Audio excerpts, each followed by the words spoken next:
DZYX, maghahatid ng totoo at mapanindigang mga balita. Ito ang Radyo Pinas Aksyon 845. Narito ang inyong mga tagapaghatid balita.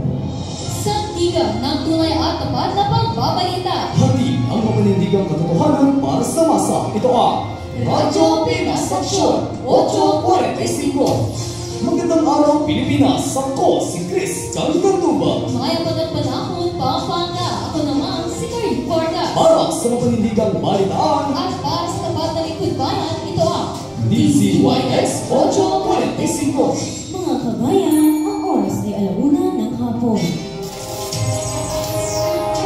Sa ulo ng mga nagbabagang balita ngayong araw ng Miyerkules, ika-9 ng Nobyembre 2025. Pagtugon ng krisis sa Myanmar, pangungunahan ng Pilipinas bilang incoming chair ng ASEAN. Dating Executive Secretary Lucas Bersamin, pinaratangan na sinakso nasa ito sa 100 bilyong insertion. President Marcos Jr. tumanggi sa hamon ni Senator Amy na magpadragto. Red Phoenix, bumagon kontra sa Sierra Madre sa Barangay Tune-Up Game. Narito ang mga detalye ng balita. Dahil sa patuloy na nangyayaring krisis sa Myanmar, pangungunahan ng Pilipinas ang pagtugon nito bilang Association of Southeast Asian Nations Incoming Chair sa susunod na taon. Sangayon kay Foreign Affairs Secretary Maria Teresa Lazaro nitong Lunes. Ayon pa kay Lazaro, layunin ng bansa na bumuo ng ugnayan sa ASEAN Chair Malaysia sa halip na magsimula ng walang kalamangan. Ganun pa man, ang chairmanship ng Malaysia ay magtatapos sa ika-31 ng Disyembre.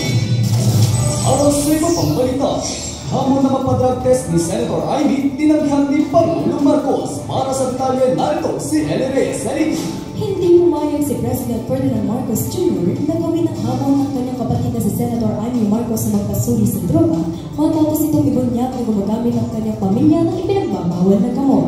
Ayon kay Claire Castro, Vice Press Officer, paulit-ulit na lang ang nangyayari at matagal na umanong napatunayan na malinis ang Pangulo. Samantala noong taong 2021, sumailalim si Marcos sa investigasyon at nabigyang katotohanan na negatibo ito sa drugs. Eli Reyes, umaarangkada para sa Radyo Pinas Aksyon.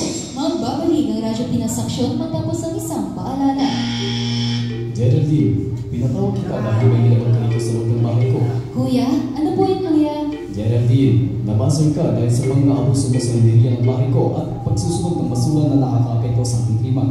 Sorry po talaga kuya, hindi na mauulit. Pinoy, ikaw ay Pinoy, palaguin ang ating mundo at ating bigyang pansin. Ilan natin ito. Ayon sa Republic of Number 9729, nangailangan magbigay ng tama at sapat na impormasyon sa publiko tungkol sa climate change para handa ang mga mamamayan. Ating tandaan, kalikasan ay kayamanan. Ang mga paalalang ito ay hatid sa inyo ng hindi lang ito. Kayo'y patuloy na nakinig sa Radyo Pinas Aksyon. Senate President Lacson, inakasahan ng dating Executive Secretary na sangkot sa 1 bilyong insertion. Para sa detalye, narito si Ann Manzano. Hindi pinalatangan ni Senate President Pro Tempore Pampilo Lacson na sangkot umano si dating Executive Secretary Lucas Bersamin sa 1 bilyong insertion sa DPWH. Ayon kay former Public Works Undersecretary Roberto Bernardo, si Bersamin daw mismo ang nagsabi na siya na ang bahala sa mahigit 5 bilyong piso. Samantala, nilinis naman ni Lacson ang pangalan ng Pangulo sa pagkakasangko. Ann Manzano para sa Radyo Pinas Aksyon. Para sa Sports Balita! Sa kabila ng pagtulog sa unang kanto ng laro, bumangon at nagubo sa ligdig ng bakbakan ang Red Phoenix kontra sa Sierra Madre sa score na 2-1 sets ng Volleyball Tune-Up Game sa Eclascopic Court kanina. Matapos mabigyan ng red card ang Sierra sa ikalawang set, ay nagpaulan na ito ng mga errors na naging bentahan ng Phoenix upang magbagsak ng parang 3 puntos sina Alcimares at Karel Salcedo kasama ng 4 na teams para depensahan ng red. Dagdag pa rito, pinamanahan ni Justin Herona ang Phoenix na gumawa ng 10 excellent sets para utakan ang Sierra Madre.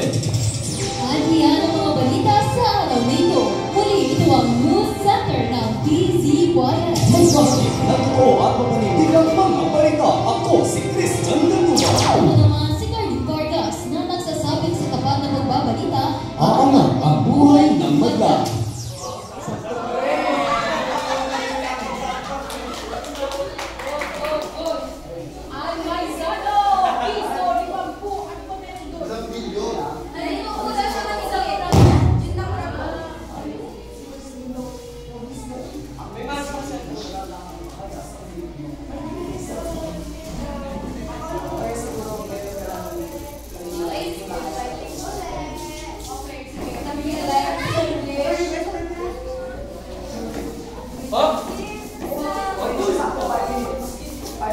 my form of identity.